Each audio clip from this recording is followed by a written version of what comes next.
TJ9 news. చదువుకున్న విద్యార్థులకి ఏమో ఉద్యోగాలు లేవు, ఏమీ కూడా లేవండి. ఇక్కడ యానం ఒకప్పుడు యానం కలకల్లాడుతూ ఉండేదండి ఫ్యాక్టరీలతో. ఎప్పుడు ఇప్పుడు యాల ఏ ఫ్యాక్టరీ లేవు.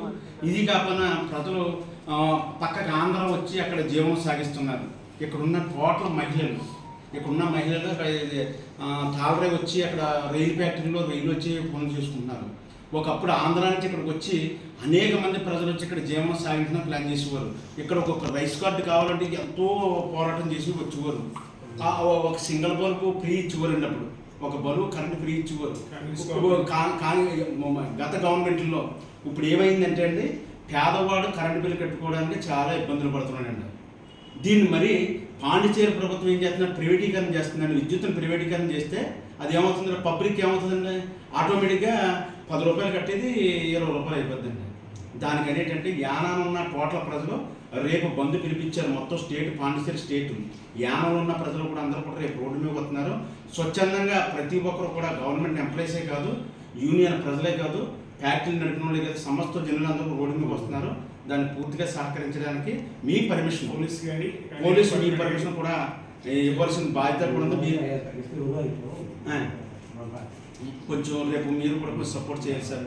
18వ తారీఖుని మన ఎంపీ గారు వైద్యలింగ గారు ఆనంద స్వామి గారు all party CPM, DMK, CPI, Telugu Janata party, Congress party అన్ని పార్టీలు కరెంటు గురించి 400 ఉండే కరెంటు ఇవాళ 2000, 3000, 5000 అయిపోయింది. దాన్ని ప్రైవేటీకరణ చేయడం ఇండియా కూటమి కూడా అంతా కూడా పిలుపునిచ్చింది. ఆ మేరకు మనం రేపు 6 గంటల నుంచి పొద్దున ఉదయం 6 గంటల నుంచి సాయంత్రం 6 గంటల దాకా మనం ఈ షాపులను కానీ బంద్ని మద్దతు చేయమని మన ఎంపీ గారు ప్రకటించారు.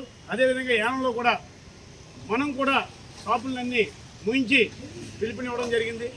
అందరికి కూడా మనం అడగడం చేసాం. దాన్ని బంద్ని సహకరించమని మీ అందరినీ కూడా నమస్కారం తెలియజేసుకుంటూ సెలవు తీసుకుంటాం. రేపు జరగబోయే 18వ తారీఖుని మన పాండిచేరి రాష్ట్ర వ్యాప్తంగా బంద్ని పిలుపునిచ్చారు మా ఎంపీ వైజయంగ్ గారు. అందుచేత ఆర్ఏ గారికి మేము చెప్పడం జరిగింది. కరెంటు ఛార్జీలు పెరిగిపోవడంతో దాని మీద మేము బంద్ని ఏర్పాటు చేసి యానం ప్రజలందరూ కూడా దీనికి సహకరిస్తారని అందరూ కూడా రోడ్డు మీదకి వచ్చి ఈ ఒక్క విద్యుత్తు కరెంటు బిల్లు ఎక్కువగా రావడం వల్ల ప్రతి ఒక్కరికి కూడా ఇది కరెంటు చాలా ఉపకారం.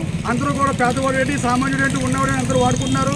కరెంటు బిల్లు చాలా ఎక్కువగా వచ్చేస్తుంది కాబట్టి దీన్ని తగ్గించాలని మామూలుగా మనందరూ కూడా రోడ్డు మీదకి రేపు రావాలని, రేపు 6 గంటల నుంచి సాయంత్రం 6 గంటల దాకా బంద్ని మామూలుగా చక్రంగా మనం చేసి పోలీసు వారు కూడా మనకి బందోబస్తు ఏర్పాటు చేసి ఇదంతా సక్రమంగా చేయాలని చెప్పేసి మా ఎంపీ గారు వైద్యం గారు మాట కొరకు మేము ఇక్కడికి ఆర్ఏ ఆఫీస్ గారికి వచ్చి లెటర్ ఇవ్వడం జరిగింది. అలాగే మళ్ళీ కొంతమంది ఎస్పీ గారి దగ్గరికి వెళ్ళి అలాగే ఒక మాట చెప్తాం.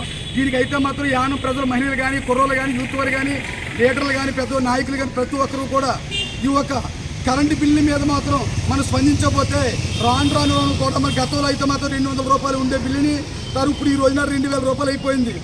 కానీ ఈ కరెంటు బిల్లు ఎక్కువగా మన ఇలా అయిపోవడం వల్ల గేట్లోకి వెళ్తే మనకి నోట్లోకి రాదు, రొక్కడదా కానీ మనం రెక్కడదన్న పరిస్థితుల్లో మనం ఉన్నాం. కరెంటు బిల్లు అయితే మాత్రం చాలా ఎక్కువగా వచ్చేస్తున్నాయి. ప్రతి ఒక్కరు కూడా రేపు అయితే మాత్రం ఇదుల్లోకి వచ్చి మన ఆందోళన మన పాండిచేరి రాష్ట్రానికి ఇరిపించాలని చెప్పేసి మనస్ఫూర్తిగా కాంగ్రెస్ పార్టీ తరఫున నేను కోరుకుంటున్నాను. ఈరోజు పాండిచేరి ఆర్ఓ గారికి యానంలో ఆల్ పార్టీల సమావేశం ఏర్పాటు చేసి రేపు జరగబోయే కరెంట్ని ప్రైవేటీకరణ చేయొద్దు అని పాండిచేరిలో ఉన్న ఆల్ పార్టీలన్నీ కూడా ఒక పిలుపునిచ్చి రేపు 18వ తారీఖుని బంద్ 6 గంటల నుంచి సాయంత్రం 6 గంటల బంద్ పిలుపునిచ్చే. ఈ పిలుపునివ్వడానికి రేపు ఇక్కడ జరగబోయే బంద్ కార్యక్రమానికి కూడా పూర్తిగా ప్రభుత్వ అధికారులు, ప్రభుత్వ యంత్రాంగం సహకరించాలని యాల మల్లాడి సత్యబాబు గారి ఆధ్వర్యంలో, మా తెలుగు జనతా పార్టీ అధ్యక్షులైన మల్లాడి రవికుమార్ గారి ఆధ్వర్యంలో యానం మన ఆర్ఓ గారిని కలవడం జరిగింది. రేపు జరిగేదానికి ఈ యానంలో ఉన్న ప్రతి ప్రజలు, కార్మిక సోదరులు, కరెంటు ఉన్న ప్రతి ఒక్కరు కూడా రోడ్డు మీదకి వచ్చి నిరసన తెలియజేయకపోతే 400 రూపాయలు వచ్చే కరెంటు బిల్లు 4000 రూపాయలు ఈ యానంలో వస్తుంది.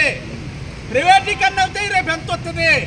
ఇప్పటికే యానంలో ఏ ఫ్యాక్టరీలు లేవు, చదువుకున్న పిల్లలు ఉన్నారు, పక్క రాష్ట్రాలకు పోయి ఉద్యోగాలు చేసుకుంటున్నారు.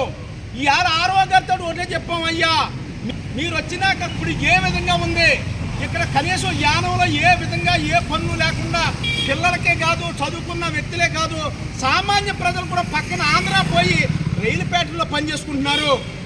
దయచేసి ఇప్పుడు కరెంట్ను కూడా ప్రైవేటీకరణ చేస్తే, ఇప్పుడు ఆల్రెడీ కరెంటు వలన దాదాపుగా అక్కడ 200-500 వచ్చే కరెంటు బిల్లులన్నీ కూడా భారీ ఎత్తున పెరిగిపోయాయి. కాబట్టి మీరందరూ కూడా రేపు జరగబోయే బంద్కి యానం నియోజకవర్గంలో ఉన్న ప్రతి ప్రజలు కూడా రేపు రోడ్డు మీదకి వచ్చి విద్యుత్ ప్రైవేటీకరణ అడ్డుకోవాలి, పెంచిన కరెంటు ఛార్జీలు తగ్గించాలని ఈ రోజు ఏర్పాటు చేసిన సమావేశంలో ఆర్ఓ గారు చెప్పడం జరిగింది.